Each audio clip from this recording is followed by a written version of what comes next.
There comes a moment in the depths of human experience when the soul, like a wise animal sensing the approach of winter, begins its great withdrawal. This is not the petulant retreat of the wounded ego, nor the bitter pulling away of the scorned heart. No, this is something far more ancient, far more sacred. It is the psyche's own protective instinct awakening, like a mother's hand gently pulling her child away from a fire they do not yet understand burns. You have felt it, haven't you? That subtle but unmistakable shift, like morning mist that no longer clings to valleys that have grown too harsh, too demanding, too barren to sustain its delicate presence. The soul begins to gather itself inward, not out of selfishness, but out of an intuitive recognition that certain gardens in your life have become graveyards, places where your emotional essence goes to die rather than to flourish. This withdrawal is not born of cruelty, though those who have grown accustomed to feeding from your endless well of availability may name it so. They may accuse you of coldness, of hardness, of becoming someone they no longer recognize. And in a way, they speak truth, for you are becoming someone new. Someone who has finally heard the whispered warnings of the unconscious, that deep and ancient part of yourself that Jung called the self, with a capital S, to distinguish it from the small, pleasing self that has been hemorrhaging life force for far too long.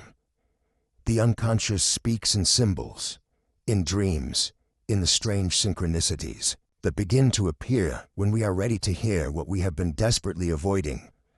Perhaps it speaks through the dream of drowning in shallow water, where you realize you could simply stand up and walk away.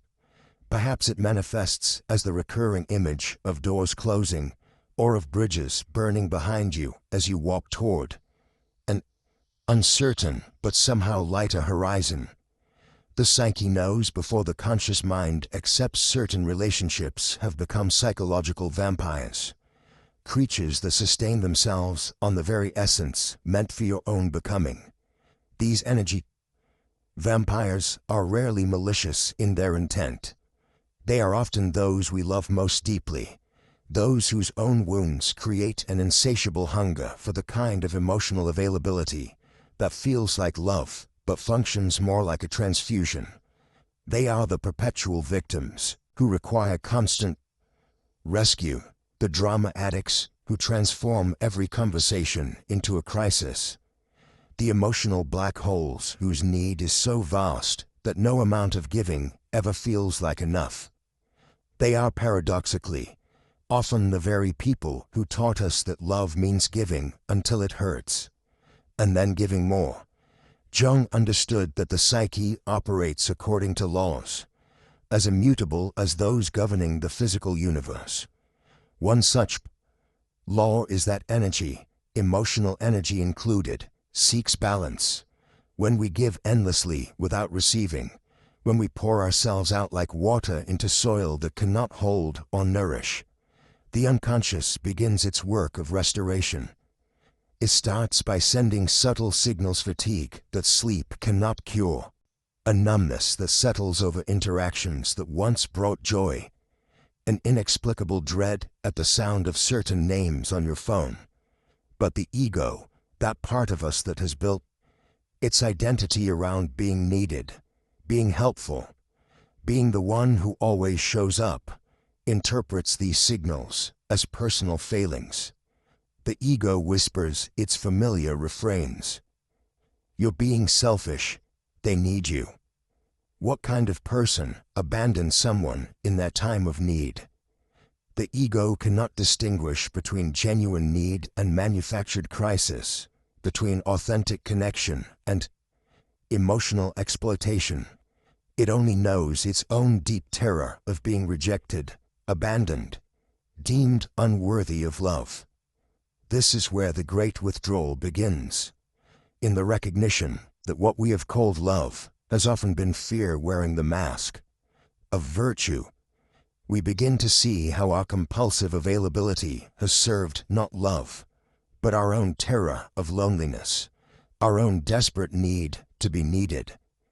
The persona, that carefully constructed mask we wear for the world, has been shaped by this terror. We have become the helper, the fixer, the one who is always there, not out of genuine compassion, but out of a deep, unconscious bargain. If I make myself indispensable, surely I will never be abandoned. But the self, that deeper organizing principle of the psyche, knows better. It recognizes that true individuation, the process of becoming who we authentically are, requires the courage to disappoint those whose love is conditional upon our endless availability. The self understands that some relationships are not meant to be preserved, but to be transformed, or, when transformation proves impossible, to be mourned and released. The great withdrawal is thus both an ending and a beginning. It is the death of the false self that has sustained itself on the approval of others, and the birth of something more real, more solid, more genuinely capable of love, because it is no longer motivated by fear. This process often feels like a kind of madness, as everything we thought we knew about love and loyalty crumbles beneath our feet. Those who have benefited from our endless availability may rage, may guilt, may threaten to withdraw their own love as punishment for our newfound boundaries. And this is precisely when the withdrawal becomes sacred. For in that moment of choosing our own authentic becoming over the comfort of familiar dysfunction, we align ourselves with the deepest currents of psychological health. We choose the unknown territory of genuine selfhood over the mapped but toxic landscape of codependence. The mist continues its retreat, no longer clinging to valleys that cannot hold its beauty. And in this movement, there is no betrayal of love, there is love's truest expression. For only when we cease to give from emptiness can we learn to give from fullness. Only when we stop trying to fill the unfillable holes in others can we discover the solid ground of our own being. This is not the end of love, but love's metamorphosis. This is not the abandonment of others, but the rescue of the authentic self that has been drowning in its own misguided generosity. The great withdrawal begins here, in this moment of recognition, in this sacred pause before the real work of becoming begins. The soul knows its own seasons, and sometimes the most loving thing we can do is to withdraw our light from those who would use it to avoid finding their own dot in the labyrinthine corridors of the human heart, where desire and desperation dance their eternal waltz. There exists a mirror not of silver and glass, but of shadow and recognition. This mirror reflects not our face, but our deepest wound, the place where love and hunger have become so intertwined that we can no longer distinguish between nourishment and starvation, between intimacy and imprisonment. You have stood before this mirror, though perhaps you did not recognize it as such. It appears in the eyes of those who seem to complete you, in the relationships that consume you like fire consumes oxygen, necessary, vital, yet ultimately suffocating. The shadow of false intimacy does not announce itself with fanfare. It arrives wearing the mask of devotion, speaking the language of need disguised as want.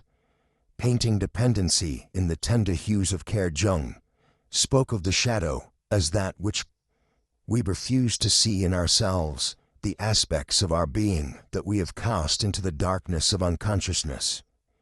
But in the realm of intimate connection, the shadow becomes something far more complex, far more cunning. It does not merely hide, it seduces.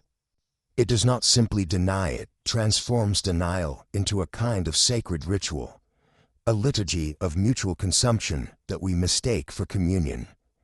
Consider the moth, that creature of ancient symbolism, drawn inexorably toward the flame.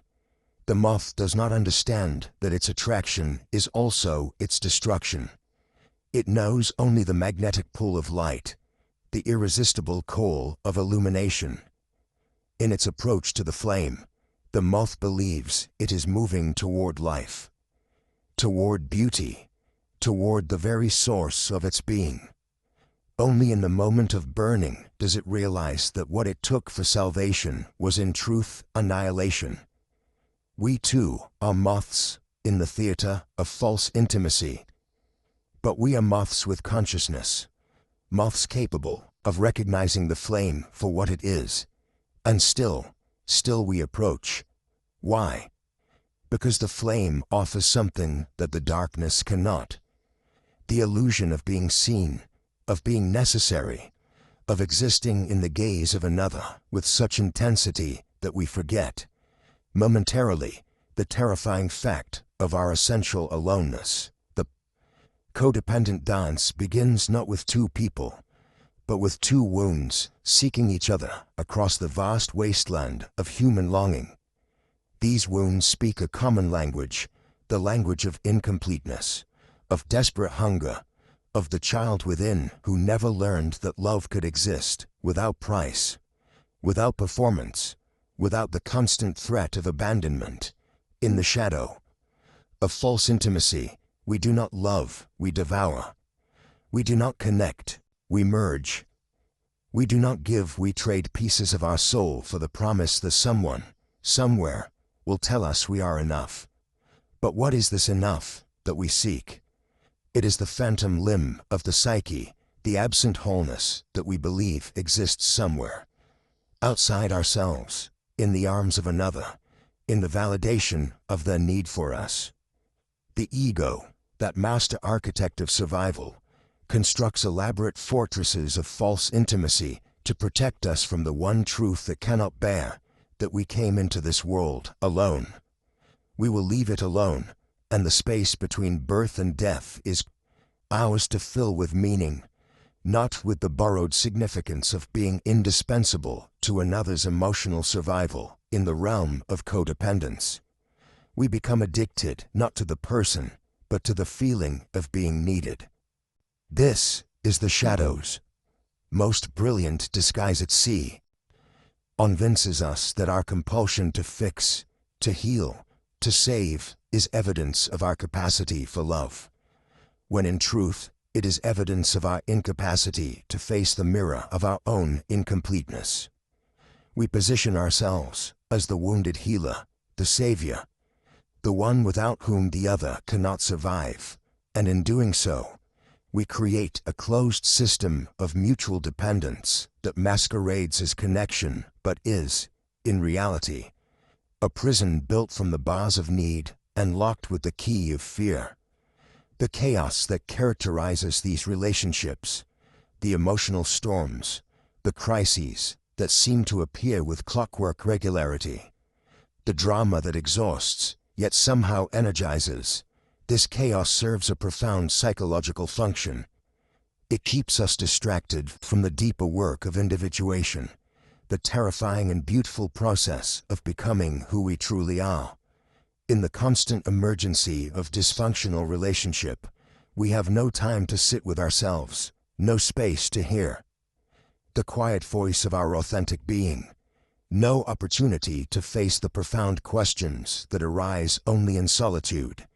Who am I when I am not needed? What do I want when it is not filtered through the desires of another? What is my truth when it is not shaped by the expectations of someone whose love feels conditional upon my performance? The shadow of false intimacy reveals itself most clearly in our relationship to chaos itself. We say we want peace, we claim to desire harmony, yet we find ourselves repeatedly drawn to situations and people that generate turbulence. This is not accident, this is the unconscious wisdom of the psyche, attempting to show us something essential about our inner landscape. The external chaos mirrors the internal chaos, the unresolved conflicts within ourselves that we project onto the screen of relationship. Until we are willing to face this inner turbulence, to sit with the discomfort of our own unprocessed emotions, We will continue to seek relationships that provide us with the familiar comfort of external drama. But why is drama comfortable? Because it gives us something to do with the enormous energy of our unlived life. When we are consumed with another person's emotional weather, when we are busy managing their crises, anticipating their needs, walking on eggshells to avoid their triggered responses, we do not have to face the vast, empty space where our own authentic desires should be. We do not have to confront the terrifying freedom of choice, the weight of responsibility for our own happiness, the profound loneliness that comes with recognizing that no other person can complete us because we are not, in fact, incomplete. We are whole beings who have simply forgotten our wholeness. The alchemical process of recognizing false intimacy begins with a kind of spiritual nausea, a growing awareness that something is profoundly wrong with the love we are receiving or giving. This nausea is not to be dismissed. It is the wisdom of the body recognizing what the mind has been trained to accept. It is the soul's revolt against a diet of ersatz connection, pseudo-intimacy, love that tastes like sugar but provides no nourishment, relationships that promise fulfillment but deliver only the exhaustion of constant performance.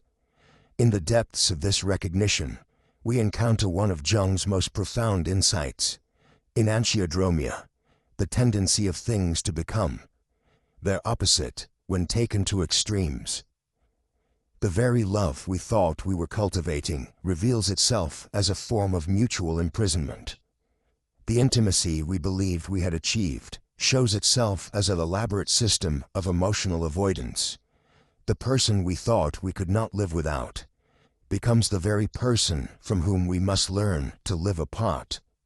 Not necessarily physically, but psychologically, with clear boundaries, with separate identities, with the courage to be whole within ourselves, rather than half of a desperate equation.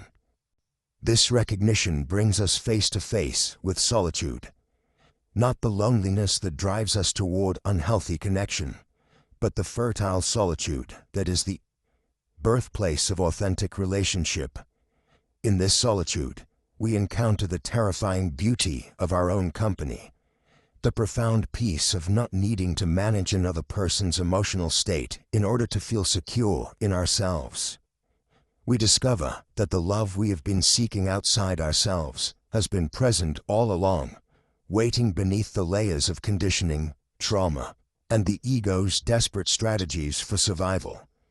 The journey into authentic solitude is not a rejection of relationship. It is the preparation for relationship that nourishes rather than depletes, that celebrates wholeness rather than filling emptiness, that creates space for two complete beings to choose each other freely rather than bind themselves together in the chains of mutual need.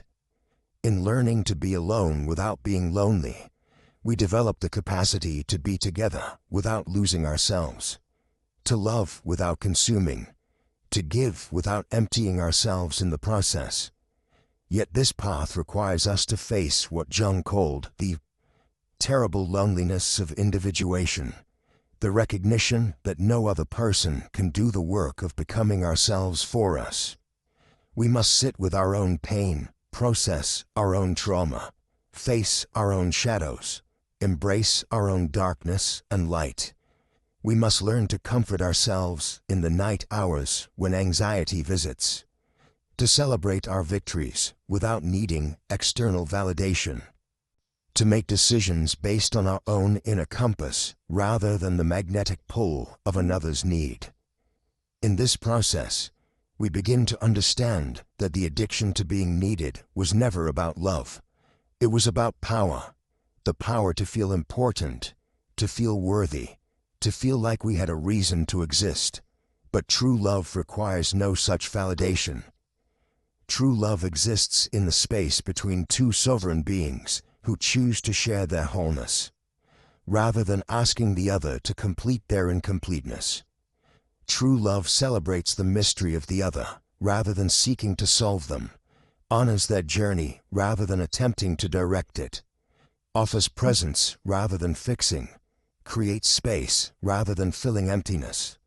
The shadow of false intimacy, once recognized and integrated, becomes a teacher of profound wisdom. It shows us the places where we have confused love with possession, intimacy with enmeshment, care with control. It reveals the ways we have used relationships to avoid the fundamental work of self-relationship, the primary intimacy from which all others flow. It illuminates the difference between loving someone and loving the feeling they give us, between wanting someone's happiness and wanting them to make us happy. As we learn to recognize these patterns, we develop what might be called intimate discernment, the ability to distinguish between relationships that nourish our growth and relationships that feed our wounds.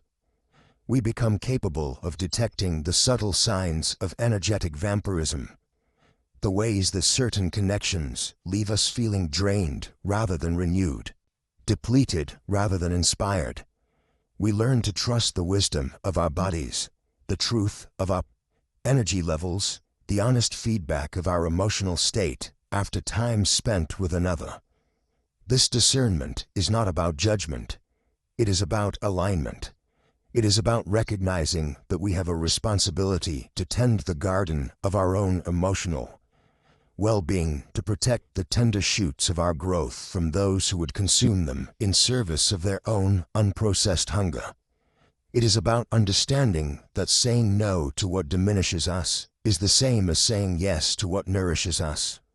That boundaries are not walls, but gardens, spaces within which the delicate work of becoming ourselves can unfold without constant interference. In the end, the shadow of false intimacy teaches us the difference between love and attachment, between connection and dependency, between intimacy and the illusion of intimacy. It guides us toward relationships that are based not on need but on choice, not on fear but on freedom, not on a desperate attempt to avoid aloneness, but on the generous sharing of our wholeness with another who has learned to be whole within themselves. This is the alchemical gold hidden within the darkness of codependence, the recognition that we are complete unto ourselves, capable of love that gives rather than takes, of intimacy that expands rather than contracts, of connection that liberates rather than imprisons. In learning to love ourselves fully, we become capable of loving others truly. In accepting our essential aloneness, we become capable of authentic togetherness. In embracing our wholeness, we create space for relationships that celebrate rather than compromise the magnificent mystery of who we are. There comes a moment in the theater of the soul when the curtain begins to fray, when the spotlights flicker and dim, and the actor who has played 1,000 roles for 1,000 different audiences suddenly finds herself standing center stage, mask in hand, staring into the void of her own making. This is the moment when the persona, that carefully crafted constellation of acceptable behaviors, pleasing gestures, and diplomatic smiles, begins its final, trembling performance before an audience that has grown too familiar with its hollow resonance. You have worn this mask so long that its weight has become the architecture of your shoulders, its contours the very shape of your face. The persona whispers its ancient promises. Be what they need, and you will be loved. Be what they expect, and you will be safe. Perform well, and you will never be alone. But beneath this gilded theater of the self, something deeper stirs a restlessness that no applause can quiet, a hunger that no validation can feed. The persona was born in the earliest moments of your awareness, when you first learned that love could be conditional, that acceptance required certain performances, that belonging demanded the careful orchestration of your authentic impulses. Ike, a method actor who has forgotten where the character ends and the self begins. You perfected the art of becoming what others needed you to be. The rebellious child learned to be compliant. The sensitive soul learned to be strong. The questioning mind learned to nod in agreement. Each role was rehearsed until it became second nature, until the performance felt more real than the performer. But the soul, in its infinite wisdom, cannot sustain such betrayal indefinitely. There comes a time when the very foundations of this elaborate charade begin to crack under the weight of their own artifice.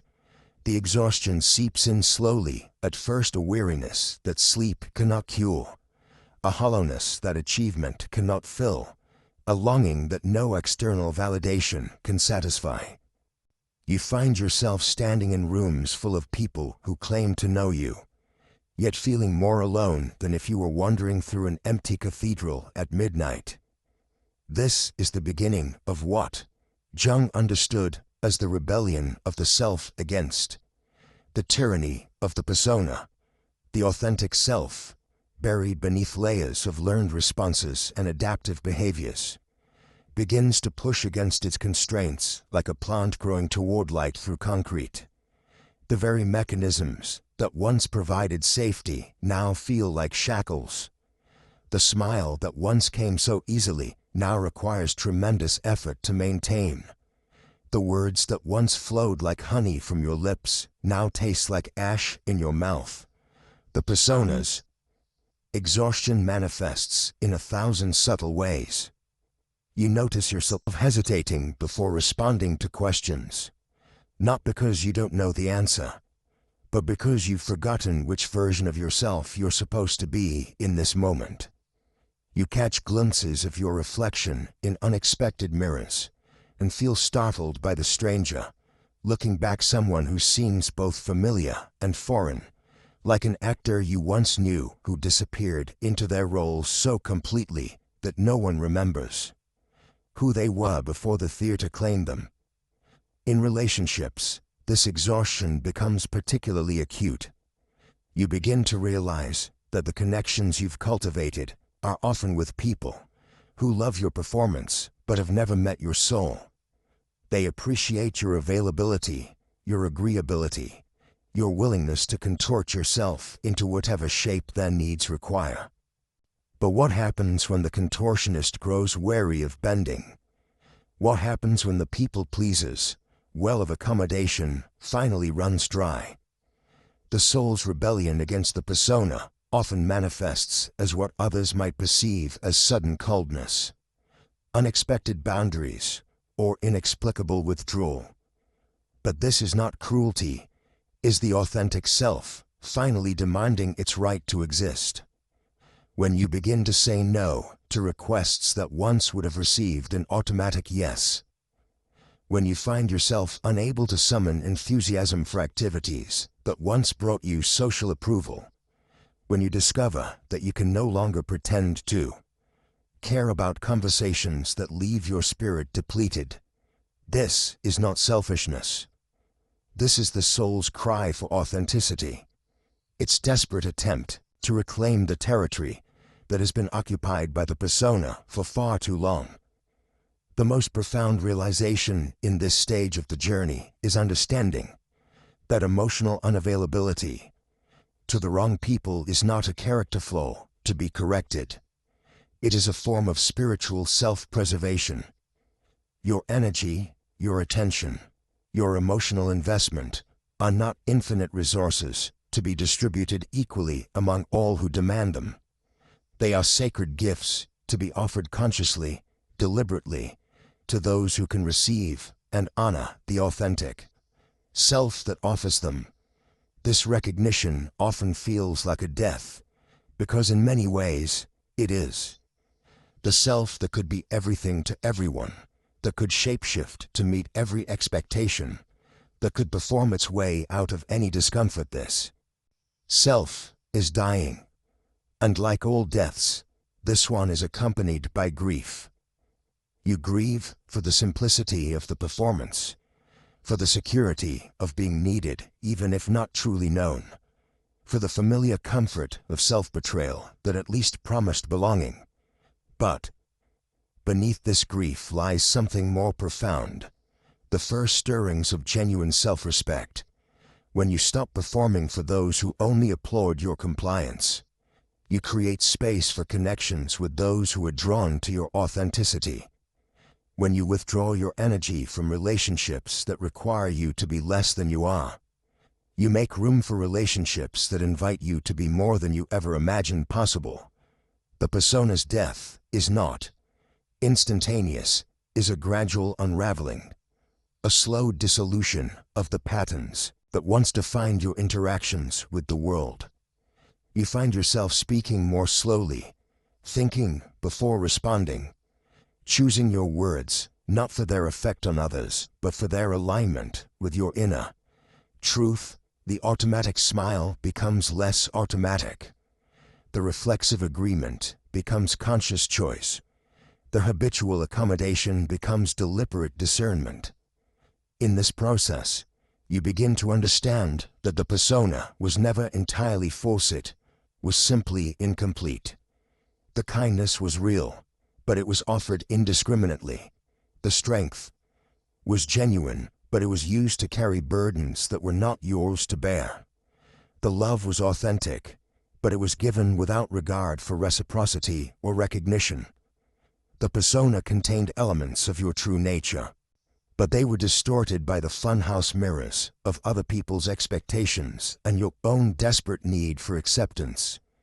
As the persona begins its final performance, you start to glimpse what lies beneath. Not the selfish, unlovable creature you feared would be revealed if you stopped performing, but a being of genuine depth and complexity, capable of both fierce boundaries and tender love, both solitude and profound connection.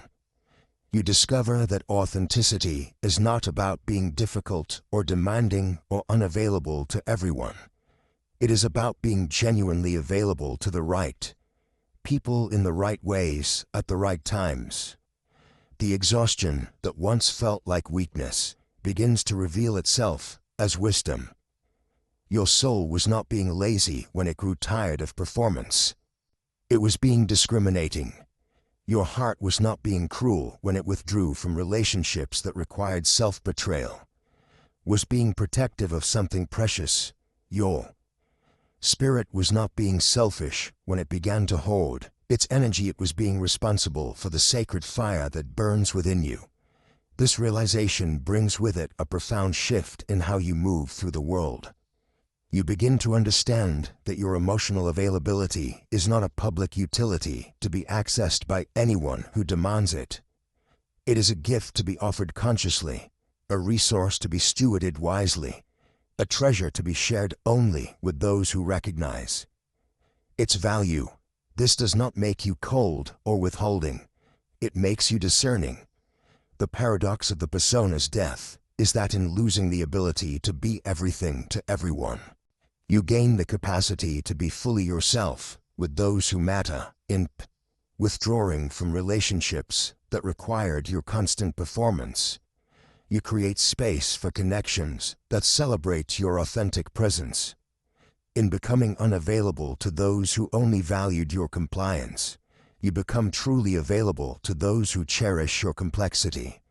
The final act of the persona's performance is not a dramatic exit, but a quiet laying down of masks, a gentle stepping away from the spotlight, a soft closing of the curtain on a show that was never truly yours to begin with.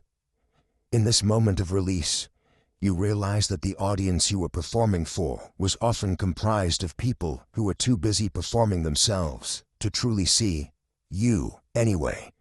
What remains when the performance ends is not emptiness, but fullness, the fullness of a self that no longer needs to prove its worth through accommodation, that no longer seeks love through self-betrayal, that no longer equates being needed with being valued.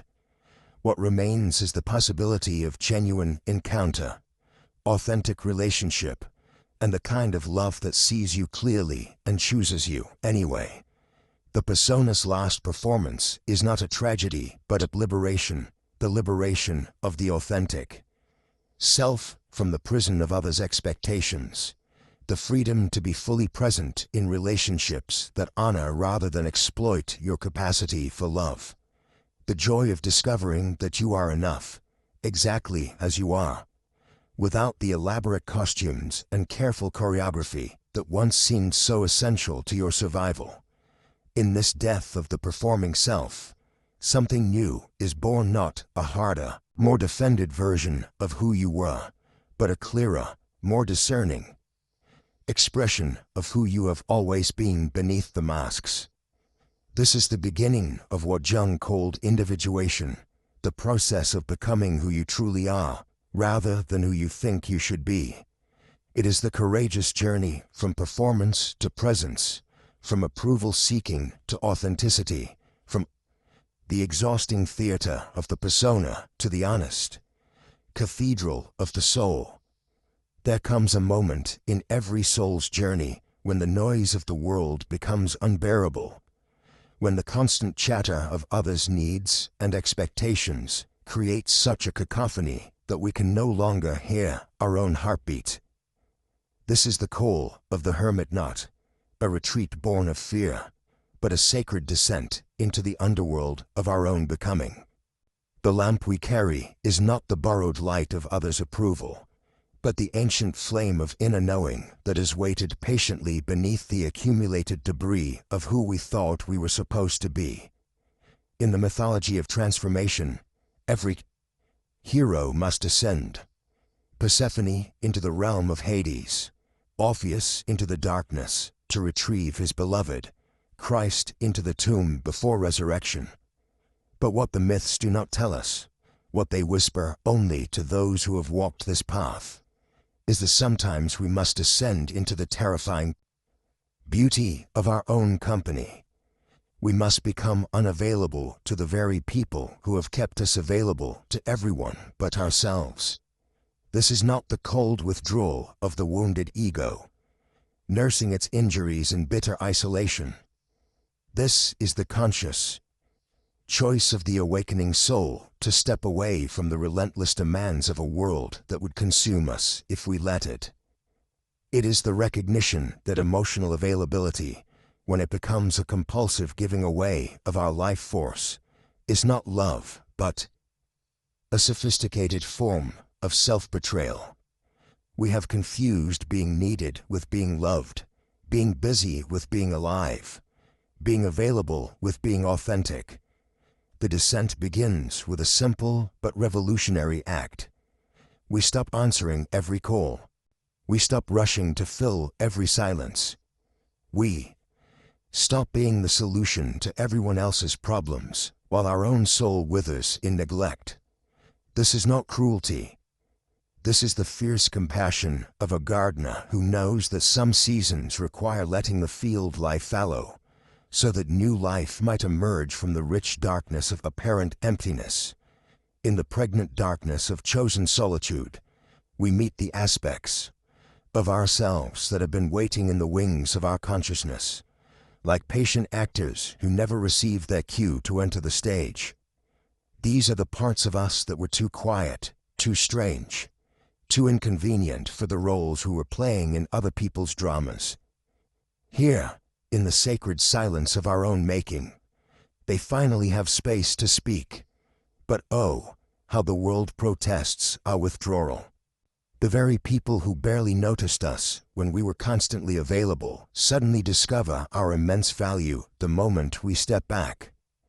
They speak of selfishness, of abandonment, of how we have changed, and they are right. We have changed. We have remembered that we are not support beams in other people's architectural plans, but living beings with our own blueprint for becoming. The hermit's lamp illuminates uncomfortable truths.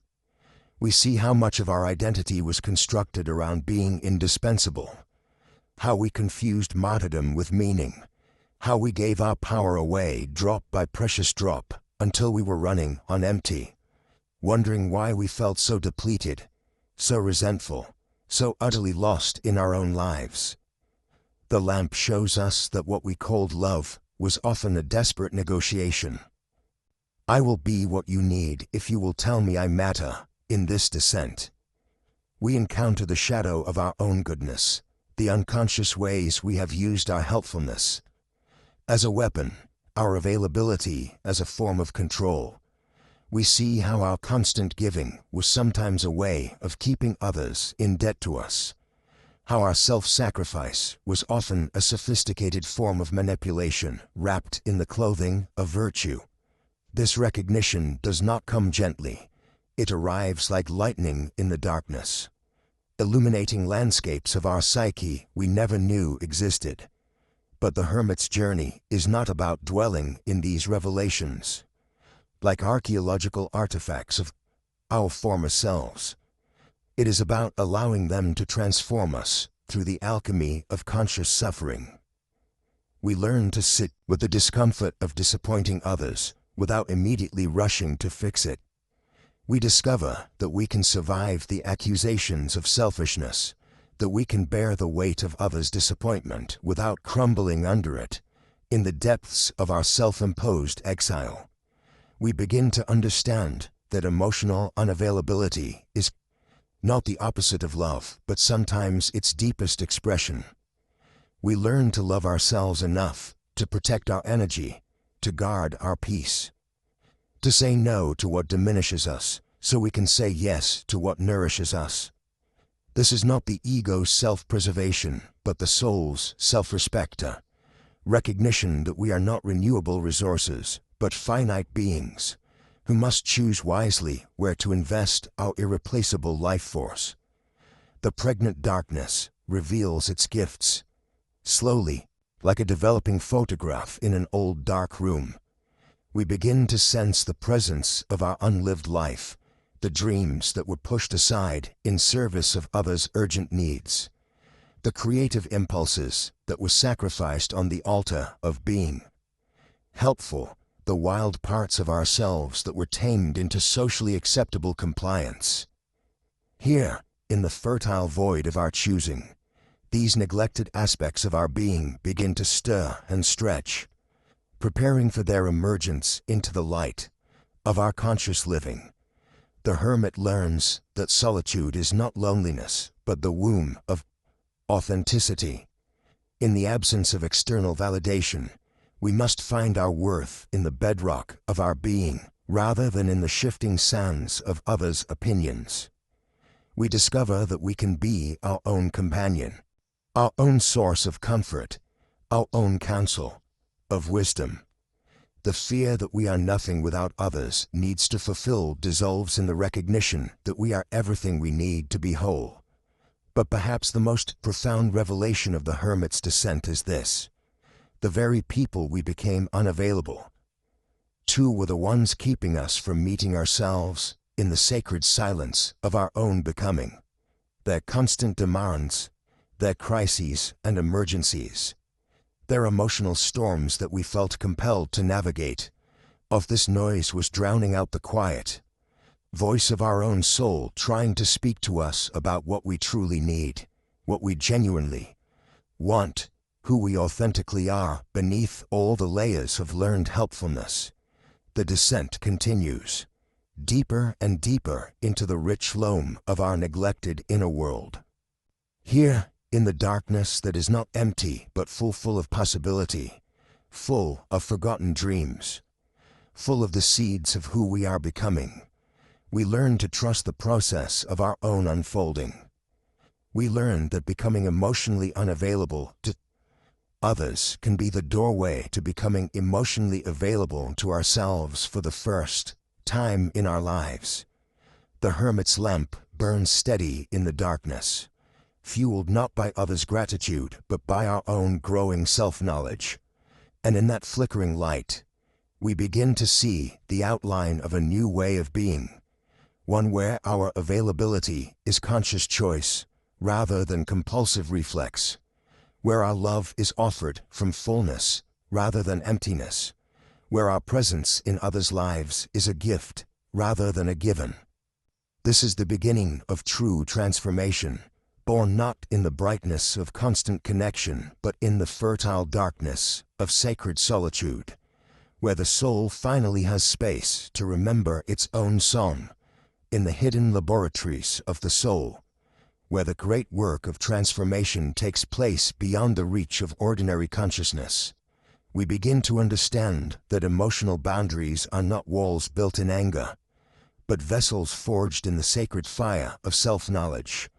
Like the ancient alchemists who sought to transform lead into gold, we must learn the mysterious art of transmuting our scattered, indiscriminate emotional offerings into something far more precious, the golden wisdom of conscious choice. The alchemical process begins, as it always must, with the nigredo, the blackening. That dark night of the soul where everything we believed about love and connection must die before it can be reborn. This is not a gentle process. It requires us to witness the death of our people-pleasing persona with the same unflinching attention that the alchemist brings to watching base metal dissolve in acid. We must see clearly how our compulsive availability has been not generosity, but a form of spiritual promiscuity, casting our emotional poles before those who trample them underfoot without recognition of their value. In this dark phase, we confront the shadow of our own giving. Behind every endless yes, every automatic accommodation, every reflexive rush to rescue others from their own consequences, lies a disturbing truth. We have been using our emotional availability as a drug, both for ourselves and others. For us, it provides the intoxicating sensation of being needed, wanted, indispensable. For them, it offers the equally addictive experience of being saved from the necessity of their own growth. The nigredo strips away these illusions with merciless precision. We begin to see how our boundaries or lack thereof have created not love, but dependency, not connection, but enmeshment, not healing, but enablement. The very people we thought we were helping have often become weaker in our presence, their own capacity for resilience atrophying like unused muscles. Meanwhile, we have grown increasingly depleted, our emotional reserves mined like a quarry until only exhaustion remains. This recognition brings a particular kind of anguish that Jung understood well, the pain of seeing how our greatest virtues have become our greatest wounds. Our compassion has become compulsion. Our empathy has become enmeshment. Our love has become a form of subtle violence, both against ourselves and against those we claim to care for. In the blackened crucible of this awareness, the false self, that has built its identity around endless giving, begins to dissolve. But dissolution is not destruction, it is preparation. Just as the alchemist knows that the nigredo is followed by the albedo, the whitening, we begin to glimpse something pure emerging from the ashes of our old patterns. This whiteness is not the blank slate of innocence, but the clarified essence of what remains when all that is false has been burned away. It is the recognition that our emotional energy is not infinite, not renewable in the way we once believed, but precious beyond measure precisely because it is limited. Here begins the true alchemy, the conscious transformation of how we relate to our own emotional resources. We learn to see our feelings, our attention, our care not as endless rivers to be diverted wherever others demand, but as sacred substances to be refined, concentrated, and offered with the deliberation of a master craftsman presenting their finest work. This is not miserliness, but stewardship, not selfishness, but sacred responsibility. The process of establishing boundaries becomes a form of spiritual practice, each decision a moment of alchemical choice. When someone approaches us with their familiar demands, their crisis that is somehow always our emergency, their pain that somehow requires our immediate abandonment of our own needs, we pause, In that pause lives the difference between reaction and response, between unconscious compulsion and conscious choice. We ask ourselves, is this request aligned with my highest good and theirs? Does offering my energy here serve growth, or does it perpetuate stagnation? This discrimination, this ability to discern between requests that honor our humanity and those that exploit it, represents the albedo phase of our alchemical transformation. We develop what Jung called the transcendent function, the capacity to hold opposing truths in creative tension. We can love someone and still refuse to enable their dysfunction. We can care deeply while declining to participate in drama. We can offer support while maintaining our own stability. The golden phase, the citronitis, emerges as we begin to experience the profound peace that comes from aligned giving. When we offer our emotional availability from choice rather than compulsion, from fullness rather than emptiness, the very quality of our love transforms. It becomes more potent, more healing, more genuinely helpful, because it is no longer contaminated by our own unconscious needs and fears. We give because we choose to give, not because we are afraid of what will happen if we don't. This golden understanding reveals itself in surprising ways. We discover that our no can be more loving than our yes ever was. We find that stepping back from someone's crisis often creates the space they need to find their own strength. We learn that our refusal to be endlessly available, paradoxically, makes our presence more valuable when we do choose to offer it. People begin to treat our time, our attention, our emotional investment with greater respect, because we have demonstrated through our boundaries that these things have value. The final phase, the rubedo, the reddening, represents the integration of this alchemical wisdom into every aspect of our relational life. Our boundaries become not rigid walls, but permeable membranes, allowing in what nourishes while filtering out what depletes. We develop an almost mystical sensitivity to the quality of energy exchange in our relationships. We can sense immediately when someone approaches us as a source to be drained rather than a person to be honored. This sensitivity is not paranoia but wisdom. It is the fruit of our alchemical work, the gold that has been refined from the raw ore of our previous unconscious patterns. We have learned to value our emotional availability as the precious substance it truly is, not a resource to be mined by others, but a sacred gift to be offered consciously, deliberately, and only to those who recognize and honor its worth. In this transformation, we discover that boundaries are not barriers to love, but love's truest expression. They create the sacred container within which authentic intimacy can flourish. They protect not only our own energy, but the integrity of our relationships themselves. For when we give from choice rather than compulsion, from wholeness rather than wounds, we offer others the precious gift of our authentic presence rather than the hollow shell of our depleted compliance. The alchemical work is never truly finished, for each day presents new opportunities to choose between the lead of unconscious reaction and the gold of conscious response. But once we have tasted the freedom that comes from honoring our own emotional sovereignty, there is no returning to the prison of endless availability. We have been transformed, transmuted, refined into something more precious than we ever imagined. Possibly a human being who knows how to love without losing themselves in the process. In the infinite expanse of inner space, where consciousness meets cosmos and the soul maps its own territory, there comes a moment of profound recognition, like an astronomer finally adjusting the telescope to perfect focus and seeing, for the first time, the true pattern of stars that has always been there, waiting to be witnessed. This is the moment when we begin to perceive the constellation of our authentic self, that luminous arrangement of qualities, desires, wounds, and wisdom that forms the unique signature of our being in the vast darkness of existence.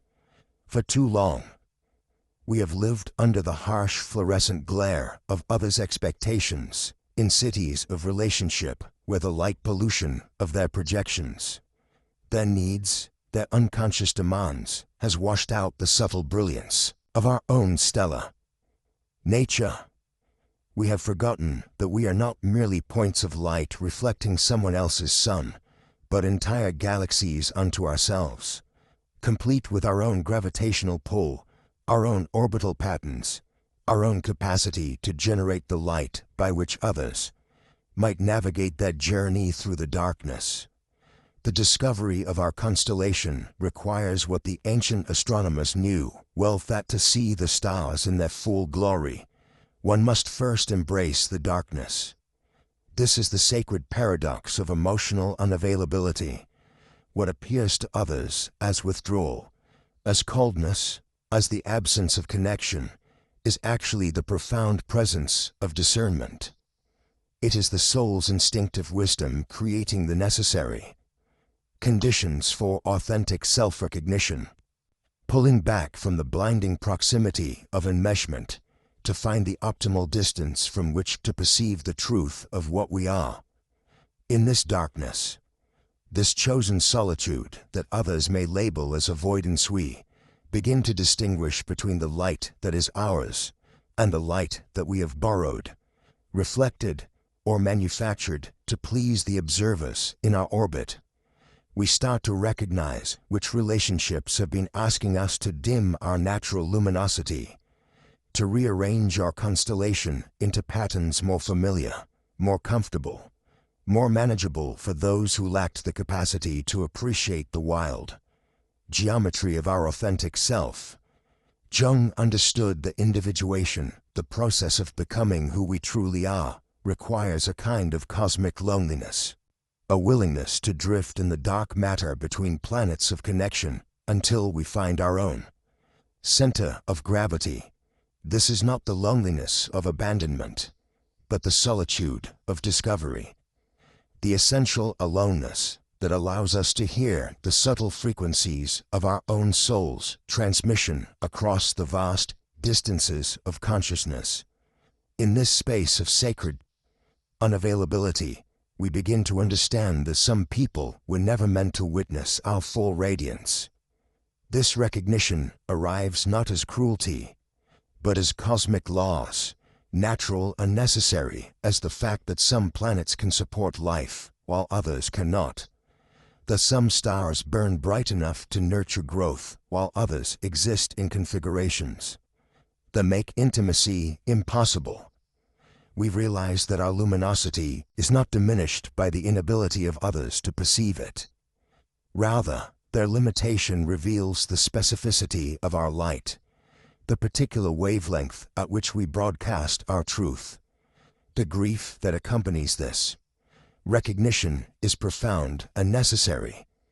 It is the mourning of the fantasy that we could be truly seen by everyone, that love was simply a matter of shining bright enough, being available enough, being flexible enough in our shape-shifting to accommodate any observer's perspective. We grieve the relationships we have strained ourselves to maintain, the dimming we have done in service of compatibility, the ways we have contorted our constellation into unnatural arrangements to fit into the limited sky of another's vision. But within this grief lives liberation, the freedom that comes from recognizing that we are not responsible for others' capacity to perceive beauty, depth, complexity, truth. We are not obligated to dim our light so that others feel comfortable in our presence, nor to burn brighter than is natural to us in order to illuminate spaces that are not ours to light. Our responsibility is to shine with the authentic brightness that is ours, to maintain the integrity of our constellation regardless of who has the eyes to see it. This is where emotional unavailability reveals its sacred purpose.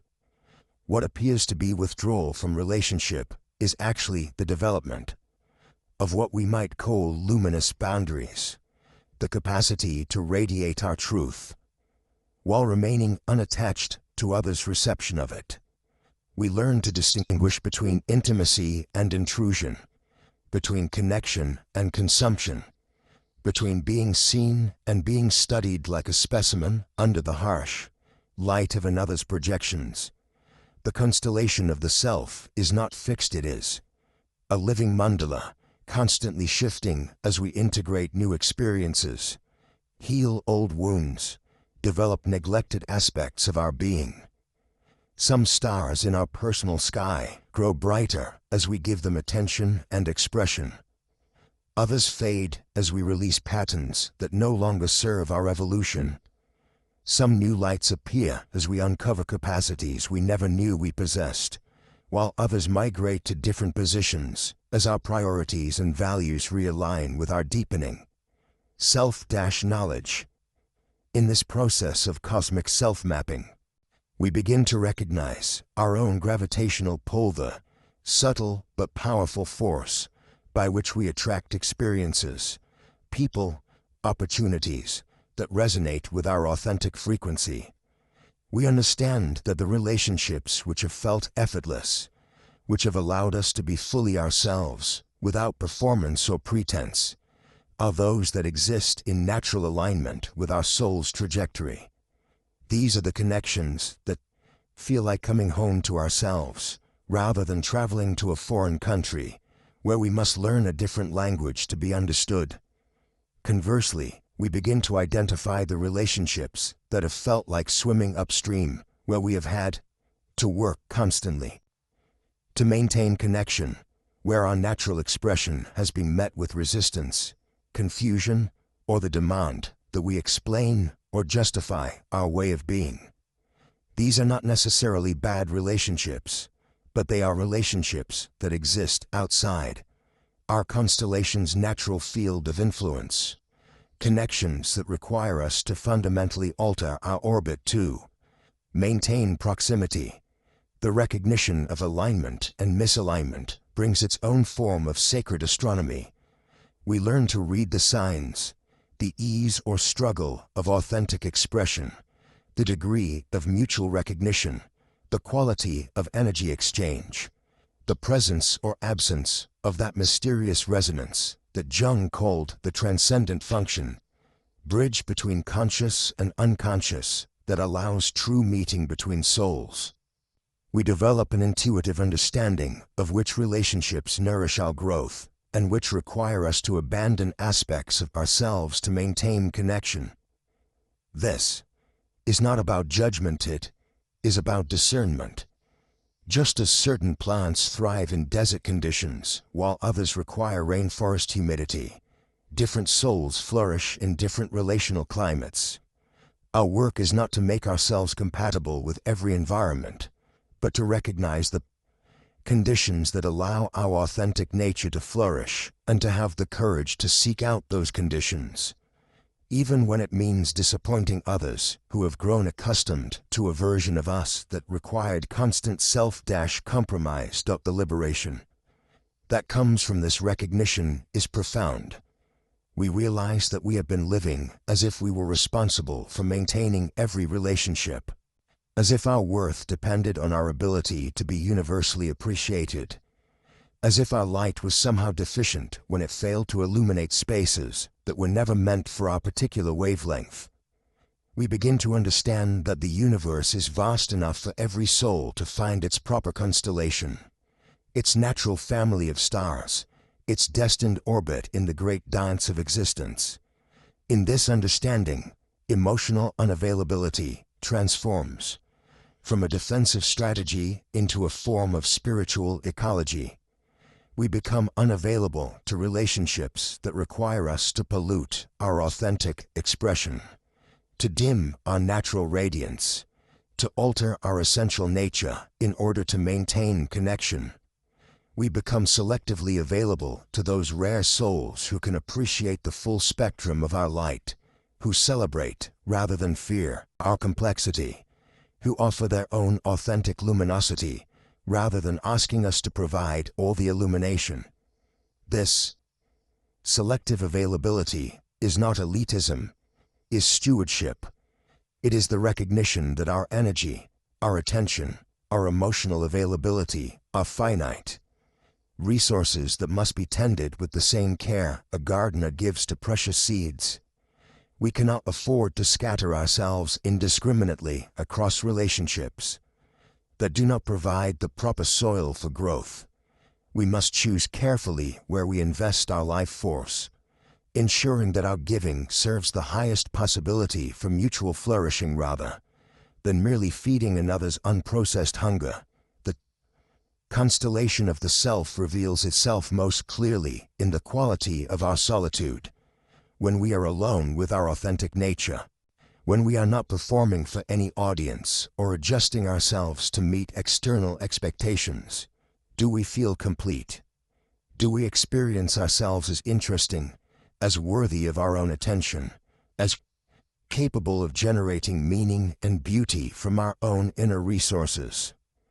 Or do we feel empty, restless, desperate for external stimulation to fill the void where our self-relationship should be?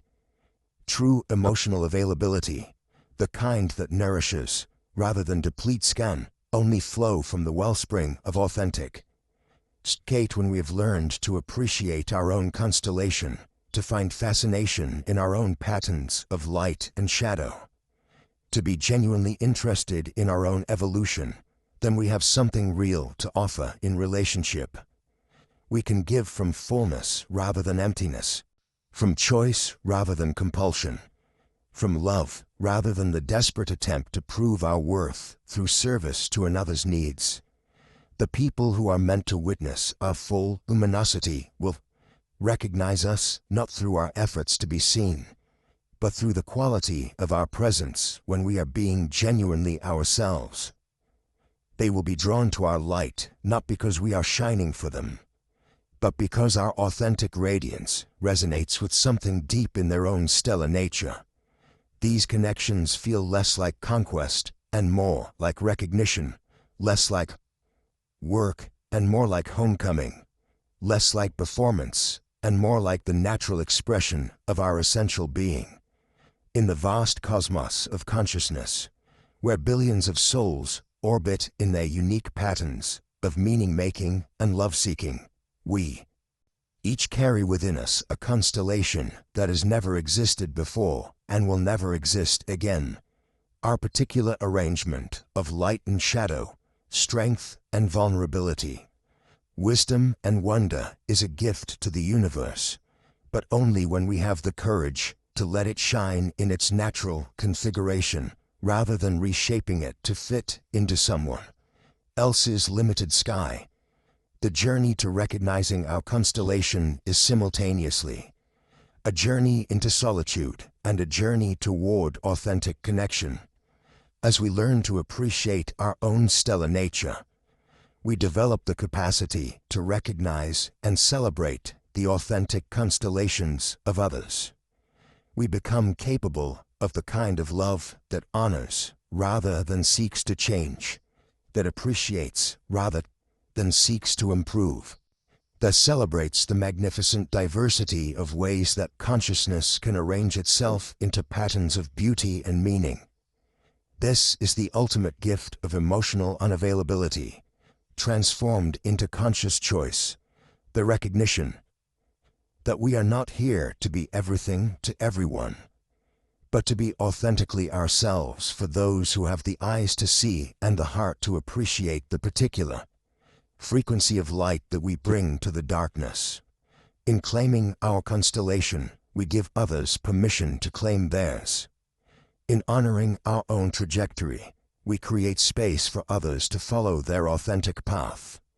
In shining with our natural radiance, we contribute to the vast tapestry of illumination that guides all souls toward their own recognition of the luminous beings they have always been.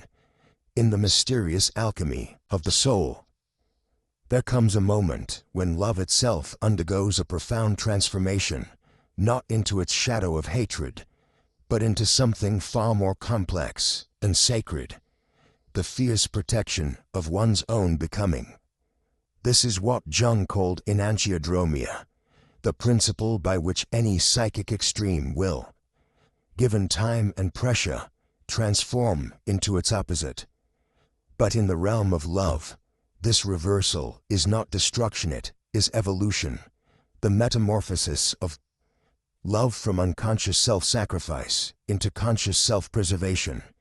For so long, you believed that love meant the endless giving of yourself, the perpetual opening of your heart, regardless of how it was received, the constant availability to others' needs, even when your own soul was crying out for attention. This was the love you learned in childhood, perhaps the love that equated worth with usefulness, value with sacrifice, goodness with the willingness to disappear into others' requirements. You called this love, and in many ways, it was. But it was love in its unconscious form, love that had not yet learned to discriminate, love that poured itself out like water without regard for the vessel that contained it. The enantiodromia begins subtly, like dawn breaking over a landscape you thought you knew by heart. Where once you felt noble in your endless giving, you begin to feel depleted. Where once you felt virtuous in your constant availability, you begin to feel hollow. Where once you felt loving in your willingness to absorb others' pain, you begin to feel like a sponge that has forgotten its own substance. The very behaviors that once seemed to flow from the deepest wells of compassion now feel like the mechanics of self-betrayal. This is not cynicism dawning, it is consciousness. The soul, in its infinite wisdom, begins to recognize that what you called love was often a sophisticated form of self-abandonment, dressed in the robes of virtue. The person who gives endlessly without boundaries is not necessarily more loving than the one who gives selectively with wisdom. The heart that opens to every demand is not necessarily more compassionate than the one that opens consciously to what it can truly nourish and sustain. The transformation is profound and often misunderstood by those who have grown accustomed to your unconditional availability. They may interpret your newfound discernment as coldness, your emerging boundaries as cruelty, your withdrawal from toxic patterns as abandonment. But what is actually occurring is love's graduation from unconscious compulsion to conscious choice, from the automatic yes that depletes to the considered response that sustains. In this sacred reversal, you begin to understand that true love sometimes looks like unavailability to those who would consume rather than nourish your essence. The mother bird who refuses to feed the cuckoo chick that would devour her own offspring is not being cruel. She is protecting the authentic life that is hers to nurture. Similarly, when you become unavailable to relationships, demands, and patterns that require your spiritual diminishment, you are not withdrawing love. You are redirecting it toward its proper objects, including the most neglected recipient of all, yourself. This realization often comes with a shock of recognition that feels like waking from a long dream.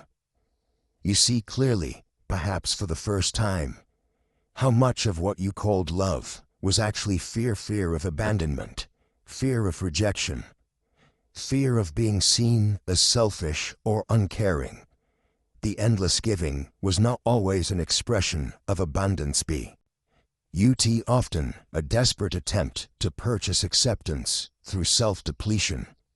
The constant availability was not always generosity, but sometimes a terror of being alone with your own unexamined needs and desires. The enantiodromia of love reveals that becoming emotionally unavailable to toxic patterns is not the opposite of love, it is love's highest expression. When you refuse to participate in dynamics that diminish your spirit, you are loving yourself with the same fierce protectiveness you once reserved for others.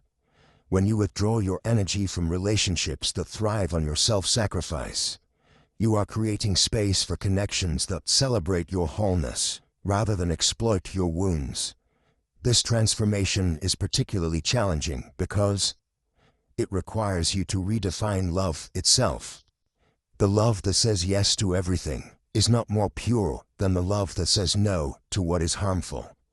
The love that accommodates every demand is not more noble than the love that protects its own capacity to truly give. The love that makes itself endlessly available is not more generous than the love that offers itself consciously and sustainably. In this sacred reversal, you discover that your withdrawal from toxic patterns serves not only your own healing, but also the growth of those from whom you withdraw. When you stop enabling someone's unconscious patterns by absorbing their projected pain, you force them to confront the very shadows they have been avoiding through their demands on you. When you refuse to play your assigned role in someone else's psychological drama, you create a crisis that may ultimately serve their individuation process. This is love's greatest paradox.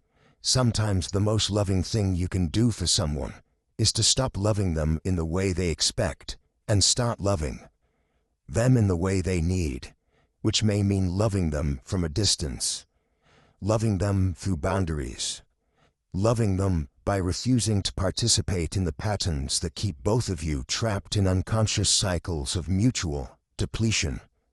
The person who has always been the giver suddenly becomes unavailable to give in the old ways. And this unavailability creates a vacuum that forces others to either develop their own capacity for self-nourishment or seek their psychological sustenance elsewhere. Either outcome serves growth, though it may not serve the ego's desire for familiar comfort. You begin to understand that emotional unavailability to the wrong people and patterns is not a character defect but a spiritual achievement. It represents the soul's refusal to betray itself for the illusion of connection, the heart's insistence on authentic relationship over comfortable codependency, the spirit's commitment to its own integrity over others' expectations of self-sacrifice. This transformation of love from unconscious giving to conscious discernment is not easy. It requires you to sit with the discomfort of others' disappointment, to bear witness to their attempts to guilt you back into old patterns, to resist the familiar comfort of self-betrayal that once felt like virtue. But in this resistance, you discover something profound, that the love you withheld from yourself in service to others was never truly yours to give away in the first place. The enantiodromia completes itself when you realize that the fierce protection of your own becoming is not selfishness, but stewardship of the unique gift that you are, the irreplaceable contribution that your authentic self represents in the world. When you become unavailable to what diminishes you, you become more available to what expands you.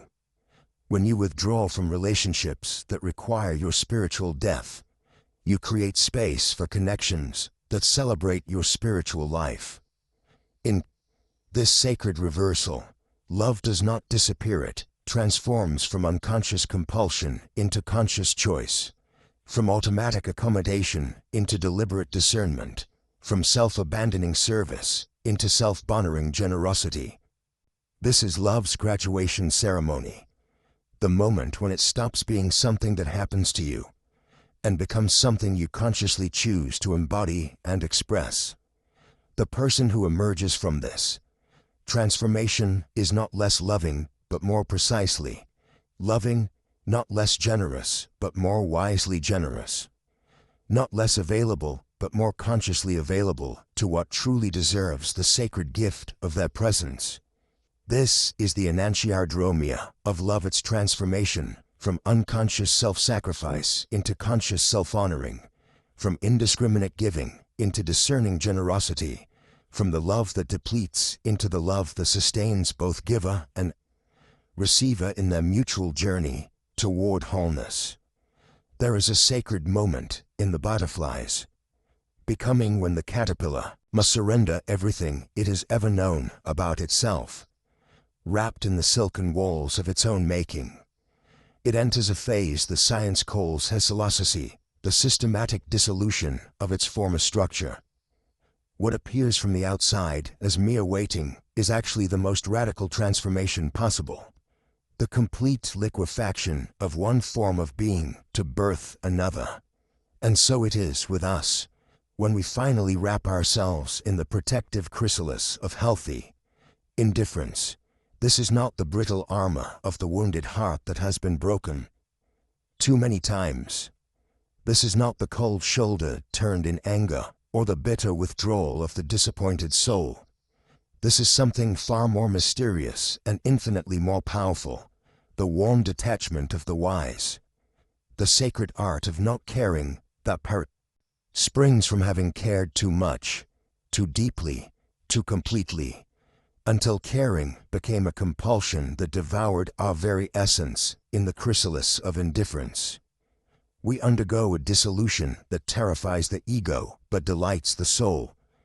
The old patterns of emotional enmeshment begin to liquefy like the caterpillar's tissues, releasing us from the exhausting dance of trying to manage other people's feelings, fix other people's problems, and carry other people's emotional weather as if it were our own sacred responsibility. We discovered that we have been living our lives as emotional sponges, absorbing every drop of drama and dysfunction around us until we were so saturated with others' unprocessed pain that we lost track of where they ended and we began. The chrysalis forms naturally when we finally understand that our hypervigilance to others' emotional states was never love but a sophisticated survival mechanism learned in the earliest chapters of our lives. We were trained to read the room before we could read words, to monitor the emotional barometer of our caregivers, and adjust our behavior accordingly. We became atmospheric pressure readers, emotional meteorologists who could predict the storms in others' hearts before they knew thunder was gathering in their own skies. But now, wrapped in this protective cocoon of our own choosing, we begin the sacred practice of not caring, not because we have become heartless, but because we have finally learned to distinguish between compassion and compulsion, between love and addiction to others' need for us. We discovered that what we called caring was often a form of energetic vampirism disguised as virtue, a way of feeding off the drama and chaos around us because stillness felt too empty. Peace felt too boring, and our own inner world seemed too quiet to sustain us. The chrysalis teaches us that indifference is not the opposite of love, but love's most mature expression. It is the recognition that everyone's journey is their own, that everyone's lessons are perfect for their soul's curriculum, and that our attempts to rescue others from their necessary struggles often rob them of the very experiences they need to grow their own wings. We learn to hold space without holding responsibility, to witness without intervening, to care without carrying. In this liminal space between caring too much and not caring at all, we discover the golden mean of healthy detachment. We stop feeding the dramas that once consumed us like moths to flame. The office gossip loses its magnetic pull. The family dynamics that once triggered our compulsive fixing reflexes suddenly seem like background noise. The friends who only called when they needed something find our number mysteriously harder to reach. Not because we have become cruel, but because we have become conscious. The dissolution continues. Cell by cell, pattern by pattern. We watch with fascination as our old identity, the one built around being needed, being helpful, being the solution to everyone else's problems, begins to break down like the caterpillar's body in its cocoon. What once felt like death now reveals itself as the most essential preparation for rebirth. We are not losing ourselves. We are losing the full self that was constructed around others. Expectations and needs. In the fluid darkness of our transformation, we encounter the uncomfortable truth that much of what we called love was actually a form of control.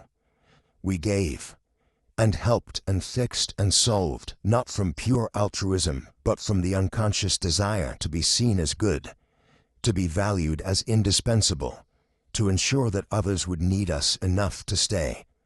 Our caring was often a golden chain we forged to bind others to us, and in doing so, we bound ourselves to patterns that slowly drained our life. Force drop by precious drop, the chrysalis protects us as we digest this recognition without drowning.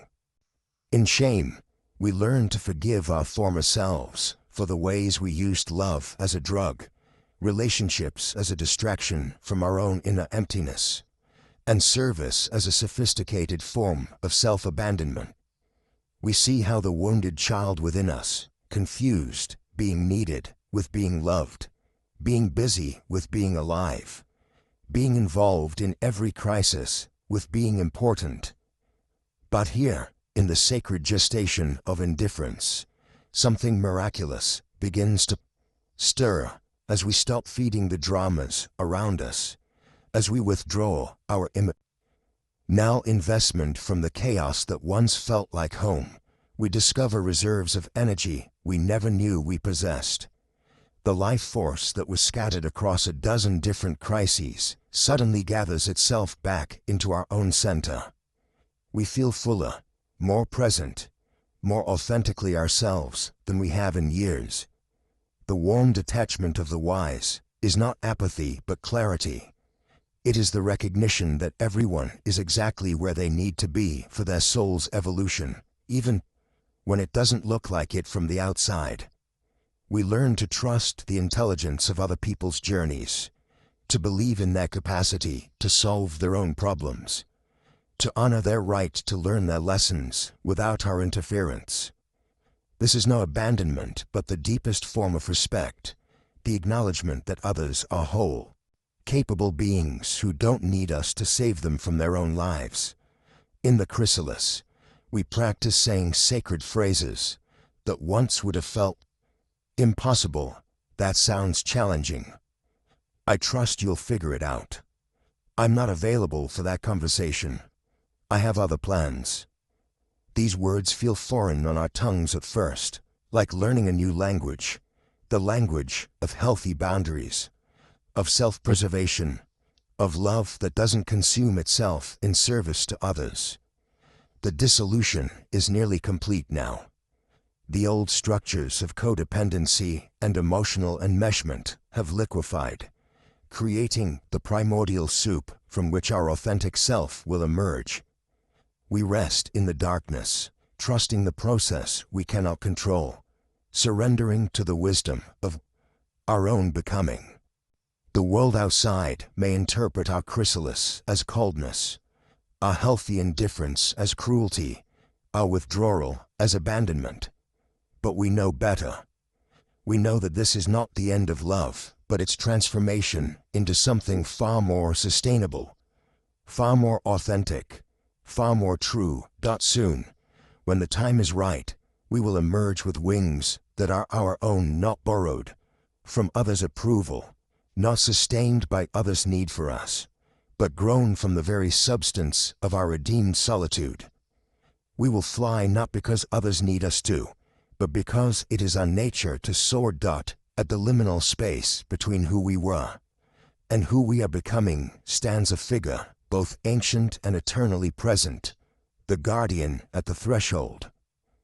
This is not the harsh sentinel of our fears, nor the wounded gatekeeper of our traumas, but something far more mysterious and profound. It is that aspect of the self that is learned through hard-won wisdom and countless betrayals of our own. Tender nature, the sacred art of discernment. Here, at this psychic crossroads, we must pause and recognize this guardian, not as our enemy, but as our truest ally in the work of becoming whole. The threshold itself is no ordinary doorway.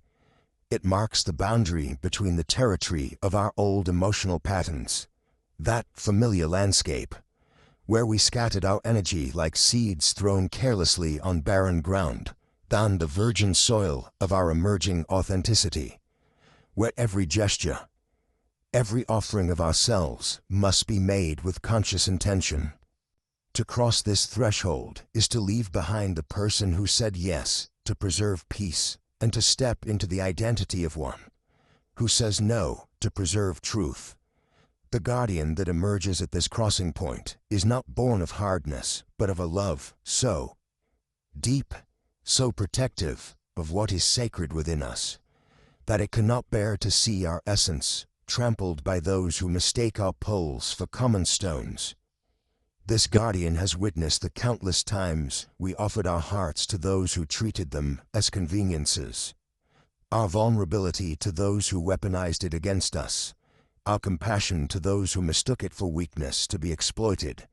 From these observations, from this accumulated wisdom of what serves our growth and what stunts it, the guardian learns its essential function, the protection of the holy dot. To understand this guardian, we must first understand what it protects. Within each of us lies what Jung called the divine child, that aspect of our nature that remains eternally curious, eternally hopeful, eternally capable of wonder and growth. This inner child is not the wounded child of our past, but the eternal child of our potential, the part of us that contains the seeds of who we might become if given the proper conditions to flourish. The guardian exists to ensure that only those who can recognize and honor this sacred potential are granted access to our deepest chambers. The discernment of the guardian operates on levels far more subtle than the crude calculations of the ego. While the ego asks, "What do I get from this relationship?" the guardian inquires, "Does this person's presence call forth my highest nature or my smallest?"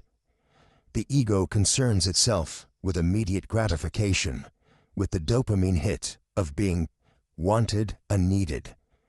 The guardian attends to longer rhythms, watching how we feel in our bodies after spending time with different people, noticing which relationships leave us energized and which leave us depleted, observing which connections inspire us toward growth and which keep us trapped in familiar patterns of diminishment. This sacred gatekeeping manifests in ways both obvious and subtle. Sometimes the guardian speaks through a sudden reluctance to answer certain phone calls, a mysterious illness that prevents us from attending gatherings that once felt obligatory, a scheduling conflict that appears precisely when we need protection from energy vampires. Other times, its voice is more direct, the clear knowing that rises in our chest when someone asks for something that would require us to betray our own needs, the sudden clarity about what we will and will not tolerate. In our relationships, the guardian does not operate from cruelty but from a fierce tenderness toward the tender shoots of our individuation. Just as a gardener protects young plants from harsh weather and trampling feet, the guardian shields our emerging authenticity from those who would crush it beneath the weight of their unconscious demands. It recognizes that some people in our lives are like emotional strip miners, extracting what they need from us, while leaving behind a devastated landscape where nothing new can grow. This protection often appears to others as coldness, as the development of a hard heart where once there was unlimited warmth, but what looks like ice is often actually crystalline new clarity, a purified essence of who we truly are when we stop performing for audiences who cannot appreciate the performance. The guardian teaches us that emotional unavailability to the wrong people is not a closing of the heart, but a focusing of its light, like a lens that concentrates diffuse sunlight into a beam capable of starting fires. The wisdom of the guardian emerges from its understated understanding of sacred reciprocity. It recognizes that healthy relationships require a balance of giving and receiving, of holding space and being held, of offering support and accepting support. When this balance is chronically absent, when we find ourselves always in the role of giver while others remain perpetually in the role of taker, the guardian sounds its alarm. It knows that such imbalanced relationships do not serve love, but prevent it, creating instead a dynamic of dependency that stunts the growth of all involved.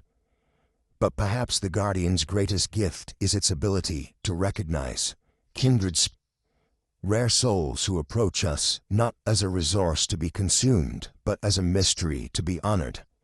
When such people cross our path, the guardian does not lower its vigilance, but transforms its function from protection to presentation.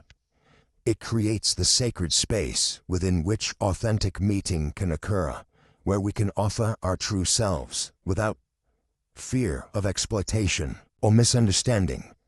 The guardian teaches us that selective, emotional availability is not miserliness, but stewardship. Our emotional energy, our attention, our care, these are not infinite resources, but precious substances that require conscious allocation. When we scatter these gifts indiscriminately, we dilute their power and dishonor their worth.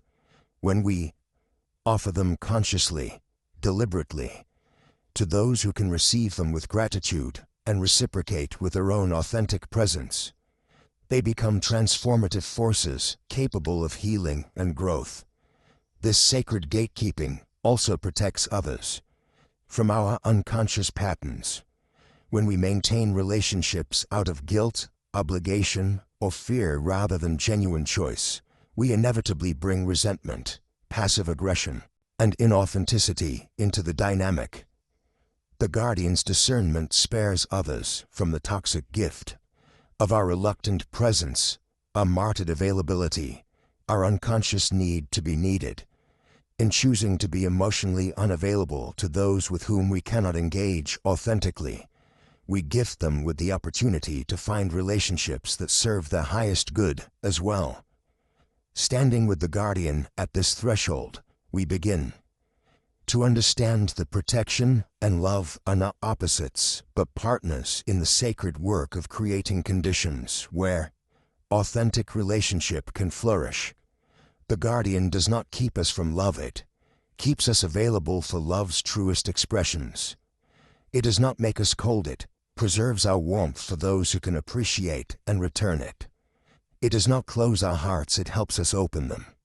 In the right directions, at the right times, with the right people, the guardian at the threshold stands eternal vigil, not to keep us isolated, but to ensure that when we do choose to open the sacred chambers of our inner world, it is to those who can walk within them with reverence, who can honor the holy ground of our becoming, who can meet our authenticity with their own.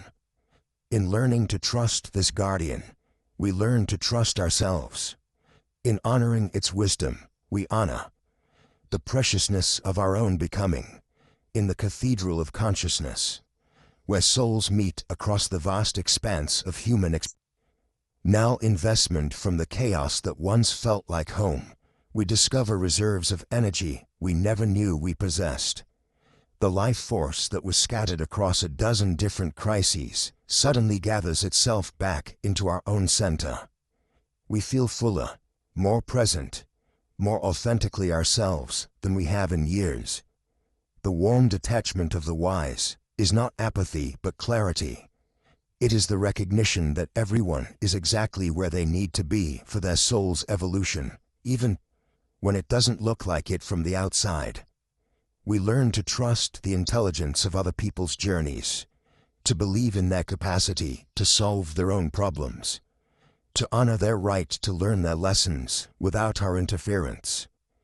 This is no abandonment, but the deepest form of respect, the acknowledgement that others are whole, capable beings who don't need us to save them from their own lives. In the chrysalis, we practice saying sacred phrases, that once would have felt impossible. That sounds challenging. I trust you'll figure it out. I'm not available for that conversation. I have other plans. These words feel foreign on our tongues at first, like learning a new language, the language of healthy boundaries, of self-preservation, of love that doesn't consume itself in service to others. The dissolution is nearly complete now. The old structures of codependency and emotional enmeshment have liquefied, creating the primordial soup from which our authentic self will emerge. We rest in the darkness, trusting the process we cannot control, surrendering to the wisdom of our own becoming. The world outside may interpret our chrysalis as coldness, our healthy indifference as cruelty, our withdrawal as abandonment. But we know better. We know that this is not the end of love, but its transformation into something far more sustainable, far more authentic, far more true. Soon, when the time is right, we will emerge with wings that are our own, not borrowed from others' approval, not sustained by others' need for us, but grown from the very substance of our redeemed solitude. We will fly not because others need us to, but because it is our nature to soar. At the liminal space between who we were and who we are becoming stands a figure, both ancient and eternally present, the guardian at the threshold. This is not the harsh sentinel of our fears, nor the wounded gatekeeper of our traumas, but something far more mysterious and profound. It is that aspect of the self that is learned through hard-won wisdom and countless betrayals of our own tender nature, the sacred art of discernment. Here, at this psychic crossroads, we must pause and recognize this guardian not as our enemy, but as our truest ally in the work of becoming whole. The threshold itself is no ordinary doorway. It marks the boundary between the territory of our old emotional patterns, that familiar landscape, where we scattered our energy like seeds thrown carelessly on barren ground, than the virgin soil of our emerging authenticity, where every gesture, every offering of ourselves must be made with conscious intention. To cross this threshold is to leave behind the person who said yes to preserve peace, and to step into the identity of one who says no to preserve truth.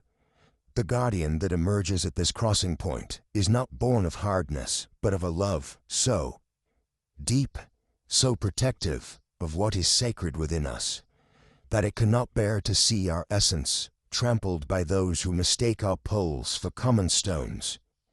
This guardian has witnessed the countless times we offered our hearts to those who treated them as conveniences, our vulnerability to those who weaponized it against us, our compassion to those who mistook it for weakness to be exploited.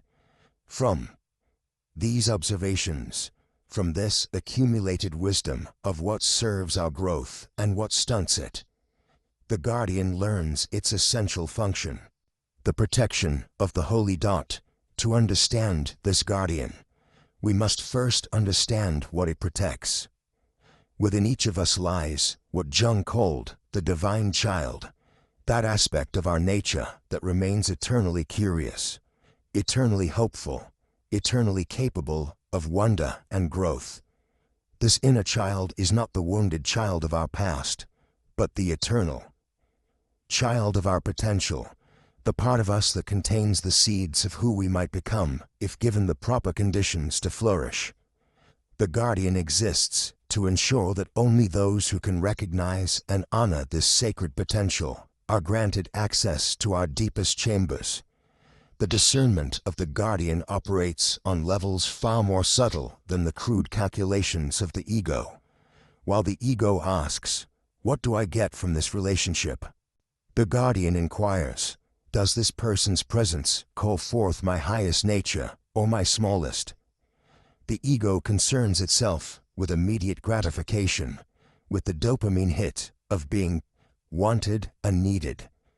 The guardian attends to longer rhythms, watching how we feel in our bodies after spending time with different people, noticing which relationships leave us energized and which leave us depleted, observing which connections inspire us toward growth and which keep us trapped in familiar patterns of diminishment. This sacred gatekeeping manifests in ways both obvious and subtle. Sometimes the guardian speaks through a sudden reluctance to answer certain phone calls, a mysterious illness that prevents us from attending gatherings that once felt obligatory, a scheduling conflict that appears precisely when we need protection from energy vampires.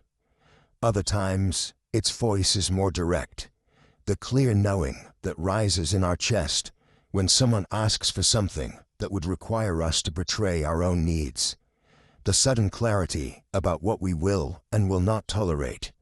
In our relationships, the guardian does not operate from cruelty but from a fierce tenderness toward the tender shoots of our individuation. Just as a gardener protects young plants from harsh weather and trampling feet, the guardian shields our emerging authenticity from those who would crush it beneath the weight of their unconscious demands.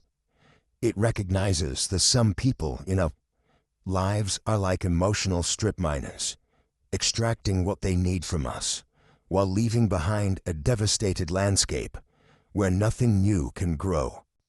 This protection often appears to others as coldness, as the development of a hard heart where once there was unlimited warmth.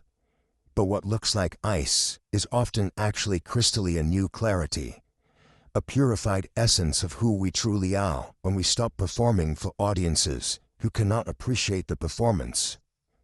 The guardian teaches us that emotional unavailability to the wrong people is not a closing of the heart, but a focusing of its light. Like a lens that concentrates diffuse sunlight into a beam capable of starting fires, the wisdom of the guardian emerges from its understated understanding of sacred reciprocity.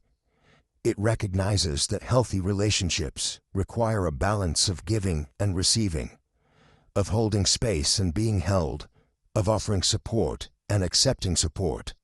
When this balance is chronically absent, when we find ourselves always in the role of giver while others remain perpetually in the role of taker, the guardian sounds its alarm. It knows that such imbalanced relationships do not serve love, but prevent it, creating instead a dynamic of dependency that stunts the growth of all involved. But perhaps the guardian's greatest gift is its ability to recognize kindred rare souls who approach us not as a resource to be consumed, but as a mystery to be honored. When such people cross our path, the guardian does not lower its vigilance, but transforms its function from protection to presentation. It creates the sacred space within which authentic meeting can occur, where we can offer our true selves without fear of exploitation or misunderstanding. The guardian teaches us that selective, emotional availability is not miserliness, but stewardship. Our emotional energy, our attention, our care, these are not infinite resources, but precious substances that require conscious allocation. When we scatter these gifts indiscriminately, we dilute their power and dishonor their worth. When we offer them consciously, deliberately, to those who can receive them with gratitude and reciprocate with their own authentic presence, they become transformative forces capable of healing and growth. This sacred gatekeeping also protects others from our unconscious patterns. When we maintain relationships out of guilt, obligation, or fear rather than genuine choice, we inevitably bring resentment, passive aggression, and inauthenticity into the dynamic. The guardian's discernment spares others from the toxic gift of our reluctant presence, our martyred availability, our unconscious need to be needed. In choosing to be emotionally unavailable to those with whom we cannot engage authentically, we gift them with the opportunity to find relationships that serve their highest good as well. Standing with the guardian at this threshold, we begin To understand that protection and love are not opposites, but partners in the sacred work of creating conditions where authentic relationship can flourish. The guardian does not keep us from love, it keeps us available for love's truest expressions. It does not make us cold, it preserves our warmth for those who can appreciate and return it. It does not close our hearts, it helps us open them. In the right directions, at the right times, with the right people. The guardian at the threshold stands eternal vigil, not to keep us isolated, but to ensure that when we do choose to open the sacred chambers of our inner world, it is to those who can walk within them with reverence, who can honor the holy ground of our becoming, who can meet our authenticity with their own. In learning to trust this guardian, we learn to trust ourselves. In honoring its wisdom, we honor the preciousness of our own becoming. In the cathedral of consciousness, where souls meet across the vast expanse of human world, every death of the old self, every dissolution in the chrysalis of transformation, must eventually complete its sacred circle with a return. But the one who returns is never the one who first departed. We come back to the same world, walk the same streets, encounter the same people, yet everything has changed because we have changed. We are no longer the endless giver, the perpetual rescuer, the emotional ATM dispensing care to anyone who approaches with the right withdrawal code. We return as guardians of our own energy, stewards of our own sacred life force. This is the great paradox of emotional transformation. In becoming unavailable to the wrong people, we discover our capacity to be genuinely, authentically, radiantly available to life itself. The boundaries we have built are not walls that separate us from love, but gates that allow love to flow in its purest form, mentored by compulsion, uncontaminated by codependency, uncompromised by the desperate need to be needed that once drove our every interaction. We return to find that the world has been waiting for this version of us all along. Not the exhausted martyr who gave until it hurt and then gave some more. Not the emotional janitor cleaning up everyone else's messes while our own inner world gathered dust. Not the perpetual yes person whose boundaries were so porous that we became emotional dumping grounds for anyone with unprocessed pain. The world was waiting for the sovereign being we had become, one who loves from fullness rather than emptiness, who serves from choice rather than compulsion, who cares from wisdom rather than wound. The sacred return reveals that emotional stewardship is perhaps the highest form of love we can offer. Just as a master gardener knows when to water and when to allow the drought that teaches roots to grow deeper, we have learned the delicate art of knowing when to engage and when to step back. We understand now that our previous pattern of endless availability was not love but a sophisticated form of self-violence disguised as virtue. Slow suicide by 1,000 small betrayals of our own needs, our own boundaries, our own sacred right to exist as whole beings rather than fragments scattered across other people's dramas. The return is marked by a quality of presence that was impossible before our journey into emotional unavailability, where once we were physically present but energetically depleted, scattered across multiple crises and conflicts. We now bring our full attention to the moments and people we consciously choose to engage with. Our yes means yes because we have learned to let our no mean no. Our love carries weight because it is not given carelessly to anyone who demands it, but offered thoughtfully to those who have earned the right to our emotional investment.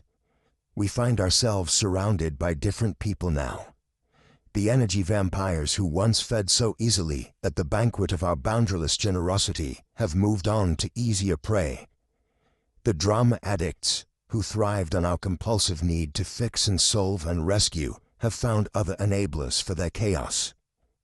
The takers who mistook our giving for weakness, our availability for desperation, our care for their birthright, they have quietly drifted away like smoke when the wind changes direction. And in their absence, we discover spaces for relationships of genuine reciprocity, connections based on mutual respect rather than one-sided emotional labor.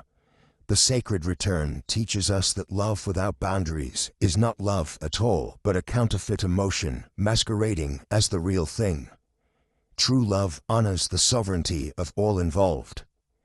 It recognizes that healthy relationships require to whole people choosing to share their completeness, rather than to broken people trying to complete each other through endless giving and taking.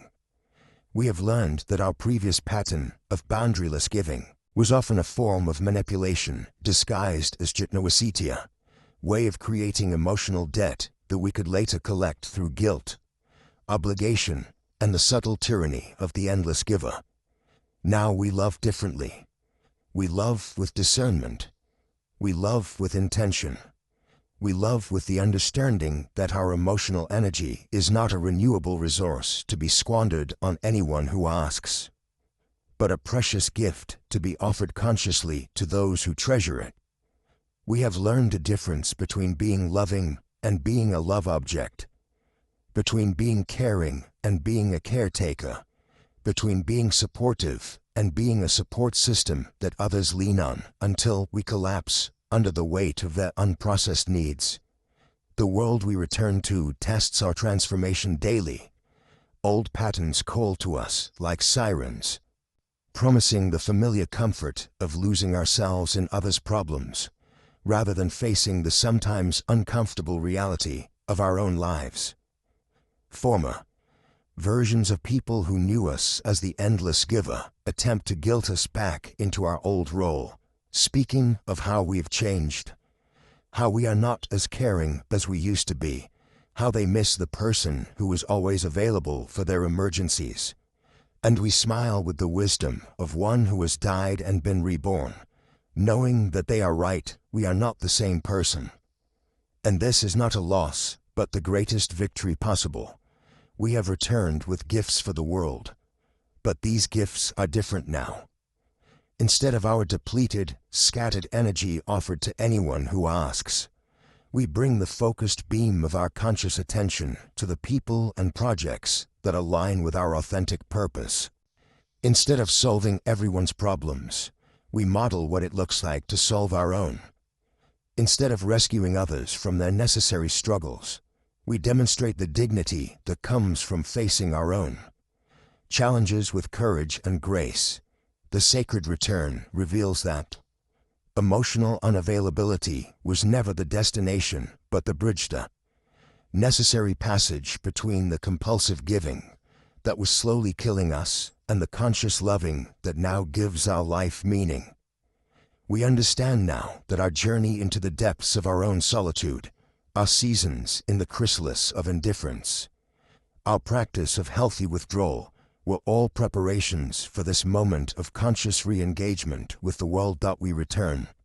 As emotional stewards, guardians of our own life force, practitioners of the sacred art of loving without losing ourselves. We have learned that availability is not a virtue when it becomes compulsive, that caring is not love when it becomes caretaking, that giving is not generous when it comes from emptiness rather than abundance. We return knowing that the most loving thing we can do for the world is to show up as whole, bound-reed, conscious beings who love from choice rather than compulsion. The circle is complete, but it is not closed. We have returned not to resume our old patterns, but to live from the wisdom we have gained. We are available, now truly available, but only to what serves life, love, and the authentic expression of our soul's purpose. And in this conscious availability, we discover that we have everything we need to love well, to serve meaningfully, and to live as the sovereign beings we were always meant to be.